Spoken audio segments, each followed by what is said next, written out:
c'est le moment de faire le bilan de mon portefeuille boursier durant ce mois de juin et il s'est passé pas mal de choses. Et d'ailleurs, j'ai plusieurs annonces à vous faire. Je vais augmenter mon DCA, donc on va passer au-dessus de la barre des 500 € par mois. Donc je vais vous partager combien je vais rajouter supplémentaire au sein de ce portefeuille, dans quoi ça va être placé et surtout on va regarder est-ce que j'ai réussi à battre le S&P 500 ce mois-ci. Donc on est parti sur mon écran. Donc juste avant d'aller sur mon portefeuille, on va regarder un peu ce qu'ont donné les indices ce mois-ci. Alors on commence par le S&P 500. Sur les 5 derniers jours, on est à moins 0,55. Sur un mois, on est en positif de 2,15. Par contre, important, je ne tourne pas cette vidéo fin juin totalement parce que je ne serai pas chez moi, donc je n'aurai pas la possibilité de tourner la vidéo. Et entre-temps, il y a quelques heures, Trump a bombardé 3 sites nucléaires uraniens. Cette vidéo est tournée dimanche, donc le marché est fermé. Mais potentiellement, voilà, on peut avoir une semaine au sein de laquelle finalement mon bilan aura été tourné juste avant, où les marchés auront pas mal bougé. Mais dans tous les cas, ça va être intéressant parce qu'on va voir qu'il y a quand même déjà des actus qui sont sur les indices et aussi sur les entreprises qui sont pertinentes. Après, on passe au CAC 40. Donc le CAC 40, sur les 5 derniers jours, on est en négatif. Et sur un mois, par contre, moins 3,49%. Alors c'est le CAC 40 qui verse les dividendes ici.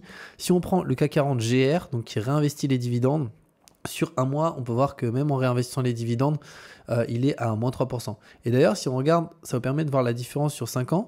Là, du CAC 40 GR, on peut voir que concrètement, ça monte un petit peu comme du S&P 500. Bon, moins de manière exponentielle. Par contre, si on prend le CAC 40 classique sur 5 ans, ça monte aussi, mais ça monte quand même de manière un peu moins, on va dire, linéaire, avec des baisses, des hausses, des baisses, etc. Pourquoi ? Parce que là, notamment, il y a des dividendes qui sont versés directement au sein de l'indice. Maintenant, le Bitcoin, rapidement, on est à 102 554 $. Si on se met sur le mois, Bitcoin a un peu baissé, quand même, moins 8,17%. Il était à 112 000. Et actuellement, où est-ce qu'on se situe ? On est quasiment sur les plus hauts. Voilà, visiblement, 112 000, c'était un peu le point le plus haut qu'il y a eu. Donc, voilà, si on prend le plus haut, on est à moins 8. Donc, c'est finalement actuellement, mais ça reste raisonnable. Le prix est encore très très élevé. Si on se met sur un an, quasiment 60% de hausse, c'est énorme parce que le S&P en face, on est à 10. Et le CAC 40 GR, on est, je pense, on va regarder, on est à peine au-dessus du flat. On est quasiment à plus 2. Donc à voir là où ça va aller. Mais en tout cas, pour ceux qui ont investi dans le Bitcoin notamment il y a pas mal de temps, je pense que vous êtes très contents pour le moment. Maintenant, on passe au VIX, donc qui est un indice de volatilité basé sur le S&P 500. Donc là, on peut voir qu'il a beaucoup baissé la journée de clôture vendredi. Je pense que lundi, il va vraiment beaucoup monter, notamment avec ce qui se passe avec Trump qu'on va voir juste après. Mais concrètement, si on se met sur 6 mois, on peut voir qu'on a un niveau assez bas, 20, c'est vraiment un niveau standard aujourd'hui, donc il n'y a pas trop de peur, pas trop de crainte. Ça fait que les marchés ne sont pas en train de baisser fortement ou monter fortement aussi pour le moment, mais après ils ont déjà beaucoup monté, on est quasiment au plus haut.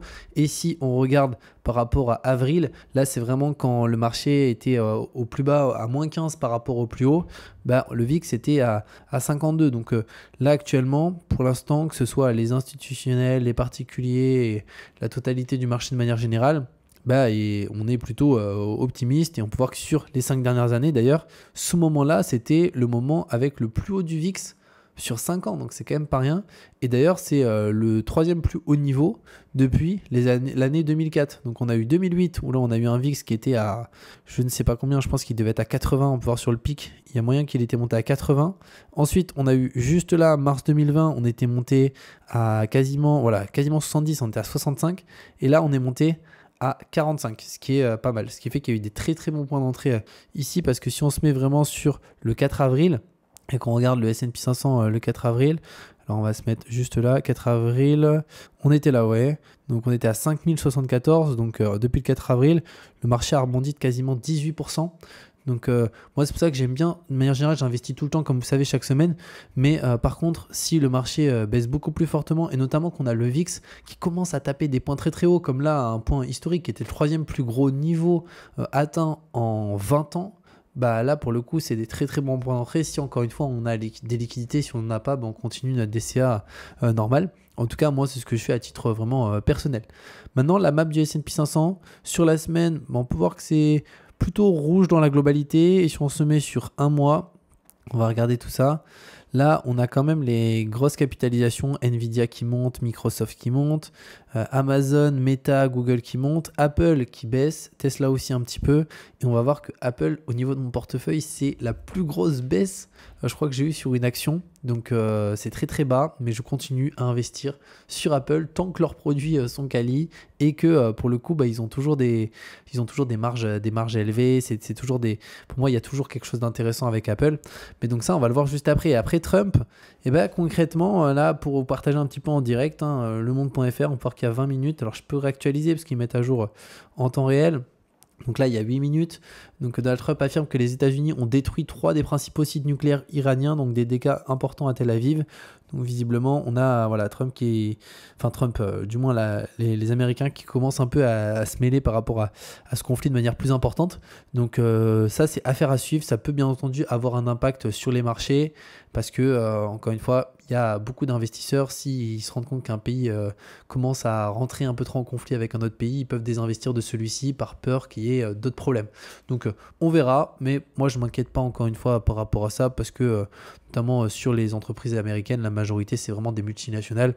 La majorité du chiffre d'affaires n'est pas du tout fait aux États-Unis pour une grande partie. C'est vraiment que le chiffre d'affaires est fait de partout pour beaucoup d'entreprises. Ce qu'on fait maintenant, c'est qu'on passe directement à mon portefeuille boursier. Donc je vais me mettre sur mon écran. Donc c'est bon, on est sur mon écran. Juste avant, comme d'habitude, je me dois de vous faire ce disclaimer, notamment pour les personnes qui se lancent en bourse. Cette vidéo, ce n'est pas du conseil en investissement. Je vous partage juste ce que je fais à titre personnel en tant que simple particulier. Mais investir en bourse, ça comporte des risques. Donc là, potentiellement, certaines actions dans lesquelles j'ai investi peuvent baisser au fur et à mesure du temps.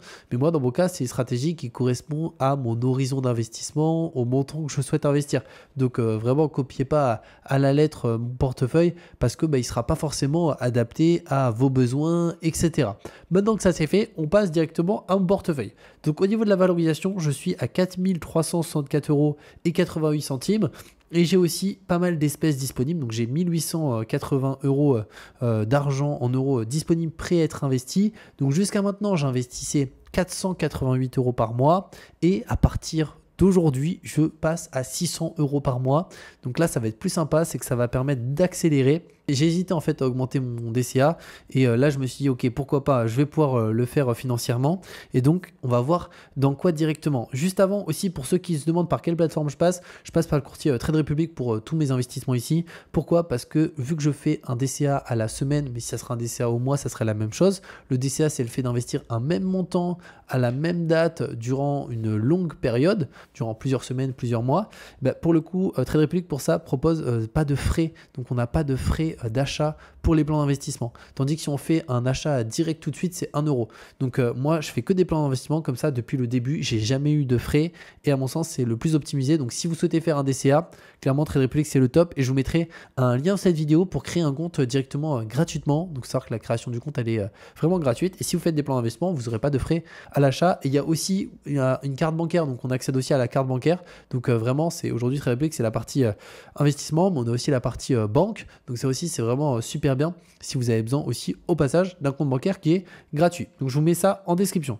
Maintenant, on va regarder la performance. Alors sur une semaine, on est à moins 0,73. Sur un mois, on est quasiment flat, donc on est à moins 0,56%. Maintenant, au niveau des titres, alors ça c'est la journée de clôture. On peut voir qu'il y a des journées où ça baisse fort sur certains titres. Là, on peut voir Alphabet, donc c'est Google, en une journée, moins 3,20% sur vendredi. Ça, sur un ETF, c'est quand même assez rare. Des journées à moins 3, c'est vraiment des très grosses baisses. Par contre, sur des actions, c'est quelque chose qui est plutôt fréquent. Pareil, des actions comme là, on peut voir Apple 2,59, c'est des hausses quand même assez importantes, même si Apple, c'est pour l'instant mon action qui a le plus baissé. Mais je la garde et je suis OK avec ça. Donc je vais mettre depuis l'achat, juste ici. Et là, on va pouvoir voir les performances. Alors ce portefeuille, ça fait, je pense, à peu près 6 mois que je le partage depuis le début concrètement. Donc là, on peut voir un peu ce que ça a donné. Donc S&P 500, moins 3. Tesla en hausse, Nvidia en forte hausse. Amazon, quasiment moins 5. Apple, moins 15. Donc là, ça fait mal. Mastercard, moins 6. Et Google, moins 8 directement. Et donc, on va réallouer un petit peu tout ça parce que j'ai maintenant plus de 100 € qui va être investi, donc plus de 25 € par semaine que je vais investir. Donc là, actuellement, on est à 488. Donc, il va y avoir des changements.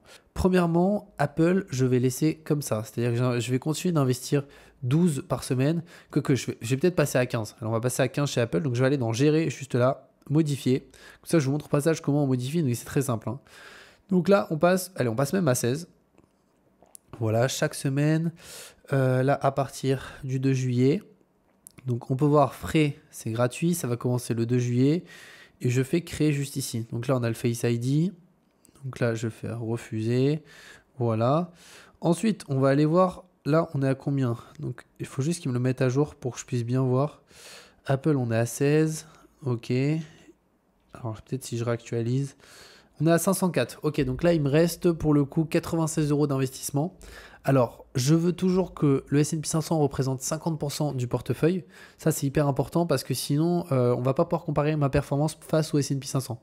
Et après, d'ailleurs, on va la voir. Et depuis le début, vous allez voir que le S&P 500 est, il me semble, toujours en hausse, toujours supérieur par rapport aux actions individuelles. Donc là, S&P 500, du coup, on va faire gérer, modifier. Et donc, on passe ici à 75 euros par semaine. Donc ça, c'est vraiment top. À partir du 2, voilà. On va faire créer juste ici. Donc ça, c'est bon. Donc là, il me reste combien d'argent que je peux investir? Regardez. Il me reste 44 euros. 44 euros. Est-ce qu'on se prendrait pas une autre action qu'on a jamais prise? Alphabet, Apple, Mastercard. J'allais dire Mastercard. Mastercard, j'ai déjà. Donc, j'aimerais bien. Il y a une action que j'aimerais bien regarder. C'est. Mais quoique. Vous savez, c'est l'action MicroStratégie. Mais bon, c'est vraiment. Là, ça bouge plus que du Bitcoin, hein. Mais ça pourrait être intéressant au sein du portefeuille. Voir ce que ça donne. Pas forcément des montants importants. Ça donne quoi sur un mois? Moins 12. Sur un an, ils sont à combien? Ils sont déjà à 135%. Ouais, non. Non, non, non. Ouais, peut-être un jour, mais bon, pour le moment, on va rester là-dessus. Et c'est vrai que Microsoft, j'ai pas de Microsoft dans mon portefeuille. Microsoft, ça peut être pas mal, Microsoft. Là, ça a été lancé. Là, 2020, depuis 2020, ça a fait 137%. Bon, les amis, pour l'instant, on va rester sur notre base ici. On va pas la toucher. Voilà, ça, c'est le portefeuille depuis le début. Il bouge pas. Par contre, on va modifier certaines autres positions. Tesla, Amazon, ok, Amazon est là. Donc Amazon, j'investis combien actuellement sur Amazon? Si je regarde Amazon, donc on est à moins 4 sur Amazon et je suis en plan d'investissement de dessus 6. Ok, Amazon, on va passer à 12. Voilà, modifier. Là, on passe à 12, donc on va augmenter ça. Voilà, chaque semaine à partir du début de mois, parfait. Donc là, du coup, on a investi 24 euros de plus chez Amazon. Et il nous reste combien? Il nous reste que 20 euros. Alors là, 20 euros. Visa Mastercard, je vais laisser tel quel. Donc ça, on va pas toucher. Visa Mastercard, on reste sur des petits montants, mais ça me va bien. Apple, je voulais augmenter parce qu'en plus, c'est à moins 15. Alphabet, je vais laisser comme ça. Nvidia, Tesla, j'adore ces... Non, ça, je vais laisser comme ça. Amazon aussi. Ouais, là, ça me semble pas mal, hein. Il nous reste plus que 20 euros. Donc 20 euros, ça veut dire que je pourrais ajouter soit 2,50 € sur deux titres. Allez, on va se faire ça. On va se faire du Alphabet. On va passer du coup à 8,50 €. Alors, je ne sais pas si on peut mettre des virgules. On va voir, on va faire le test. Ah non, on peut pas mettre des virgules. Ok, bah, ce qu'on va faire, c'est qu'on va mettre Alphabet 8 € pour l'exemple. Voilà, chaque semaine, au début de mois, on fait créer. Et là, du coup, il me reste combien? Il ne doit plus me rester grand-chose, hein. Il me reste 12 euros. Donc 12 euros, ça nous fait 3 euros que je peux mettre par semaine de plus sur une action. Donc est-ce qu'on part sur quoi? Tesla, Nvidia. Bon, après, à long terme, Tesla, moi je crois que c'est mon titre préféré. Donc je serais prêt à mettre sur Tesla. Mais allez, on va rester sur Visa. On va rester sur Visa. On va faire gérer. On va modifier. Je vais juste regarder c'est quoi qui baisse le plus entre Visa et Mastercard. Mastercard, je suis à moins 6. Visa, je suis à moins 2. On va mettre sur Mastercard. Ah là, je peux pas le modifier Mastercard. On va regarder si je peux peut-être le modifier par là. Oui, gérer. Ok, modifier. Et on passe à 9. Donc chaque semaine, à partir du début de mois. Pas de frais. Parfait. Je vais créer. Le Face ID, on est bon. Et donc là, on va regarder, mais normalement, on est passé à 600 € par mois. Voilà, parfait. On vient de passer à 600 € par mois d'investissement. Donc là, ça commence franchement à être des montants très solides à mon sens. Je pense que là, ça va être top. Donc comme ça, j'augmente le DCA. Si je peux l'augmenter dans 6 mois, je l'augmenterai encore. Mais bon, au bout d'un moment, il y a quand même des limites, hein. Après, si vous pouvez investir plus, bah, tant mieux pour vous. Donc voilà par rapport à ça. Et on va voir ce que ça va donner, les amis. En tout cas, j'ai hâte de vous partager la suite parce qu'encore une fois, le but de ce portefeuille, c'est de voir son évolution sur une très très longue période. Et vous le savez, je ne vends vraiment rien. Le but, c'est de ne pas vendre, mis à part si vraiment il y a une bad news sur une de ces sociétés ici, mais qui est vraiment très très impactante, je vendrai même si c'est à perte. Pour l'instant, c'est vraiment pas le cas. Je ne les suis pas forcément de près tous les jours, etc. Mais je regarde rapidement ce qui se passe, les nouveaux produits qu'ils lancent, etc. Et pour l'instant, pour moi, toutes ces boîtes-là, c'est des boîtes quand même qui sont ultra qualitatives. Donc c'est intéressant de les avoir dans mon portefeuille. Donc voilà par rapport à ça, les amis. D'ailleurs, comme je l'ai dit, si vous n'avez pas un compte Trade Republic et que si vous souhaitez commencer à investir en DCA ou si vous utilisez un autre courtier et que vous voulez un courtier avec moins de frais ou juste diversifier les courtiers, qui est aussi une chose hyper importante aujourd'hui, bah, je vous mettrai le lien de cette vidéo pour créer directement un compte gratuitement. Et au-delà de ça, on se retrouve très bientôt pour de nouvelles vidéos.